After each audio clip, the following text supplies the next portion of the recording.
বসন্ত নয়, আমার দরজায় প্রথম কড়া নেড়েছিল অবহেলা।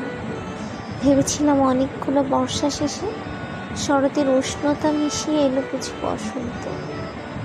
দরজা খুলে দেখি আমাকে ভালোবেসে এসেছে অবহেলা। মধ্য দুপুরে তীর্যক রোদের মতো, অনেকটা নির্লজ্জের মতো আমাকে আলিঙ্গন করে নিয়েছিল অনাকাঙ্ক্ষিত অবহেলা।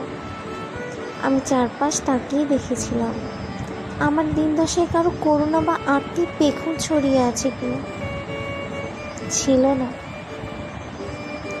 বৃষ্টিহীন জনপদে খড়খড়ে রোদ যেমন দস্যুর মতো অদমনীয়, তেমনি অবহেলাও আমাকে আগলে রেখেছিল, নির্মোহ নিঃসংকোচিত।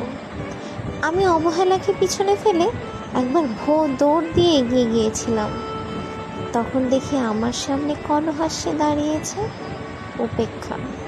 অপেক্ষার সঙ্গেও একবার কানামাছি খেলে এগিয়ে গিয়েছিলাম তোমাদের কোলাহল মুখর আনন্দ সভায়। কি মিলেছিল?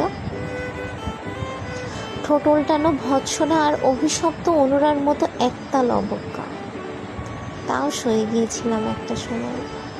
হ্যাঁ, একবার তুমি বা তোমরা যারা দয়া করে বাঁকা চোখে তাকিয়েছিলে আমার দিকে, তাচ্ছিল্য নয়, একটু মায়াই যেন ছিল। হতে পারে কাপা আবেগও মিশ্রিত ছিল তোমাদের দৃষ্টিতে।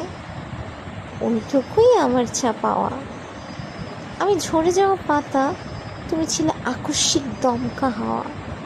তারপরও অবহেলার চাদর ছাড়িয়ে উপেক্ষার দেয়াল ডিঙিয়েও অবহেলার লাল দাগ মুছে জীবনের কোনো সীমারেখা ভাঙতে পারিনি আমি। একথা জানি শুধু অন্তর্জামী।